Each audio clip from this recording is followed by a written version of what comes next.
వస్తున్నాను నాన్న, ట్రావెల్స్ బస్సులో వస్తున్నాం. ట్రావెల్స్ బస్సా? ఏది ఫోన్ ఇలా ఇవ్వు. మేము అక్కడికి రాక తప్పదా? అక్కర్లేదు. ఓ అరకిలో మటన్ కొనుక్కొని కూరొండుకొని తిని హాయిగా పడుకోండి. నాకొచ్చే కోపానికి.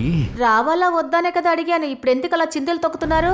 స్వరాజ్యం, మా అక్క చనిపోయిందని చూస్తున్నాను. ఏమండి, మీ అక్క చనిపోయిన దానికి మేమేం చేయగలం చెప్పండి? పోనీ ఆవిడతో పాటు తోడుగా నన్ను వెళ్ళమంటారా? అందరం ఏదో ఒక రోజు పోవలసిన వాళ్ళమేగా. సరే బస్సు ఎక్కి వచ్చే మార్గం ఆలోచించు. ఈ బస్సులు పట్టుకొని రావడం మా వల్ల కాదు. అనవసరంగా బస్టాండ్ తీసుకెళ్లి ఊరాతలు పెట్టారు. కారులోనే వస్తాం. ఏంటి? నా పిల్లలు సేఫ్టీగా రావాలనుకుంటే ఇలా ప్రతిదానికి లెక్కలు చూసుకుంటే కుదరదు. డబ్బుకి ఎక్కడి? ఇవాళ తీసేస్తున్నారా? అవును. తీసేయాలే, లేదంటే కుళ్ళిపోతుంది. ఏమన్నావు? మా అక్క కుళ్ళిపోవడం? కుళ్ళిపోతుందంటే అయ్యో, మీ అక్క గురించి అని చెప్పడం లేదండి. ఒకవేళ మా అక్క చనిపోయినా ఇదే పరిస్థితి అని చెప్తున్నాను.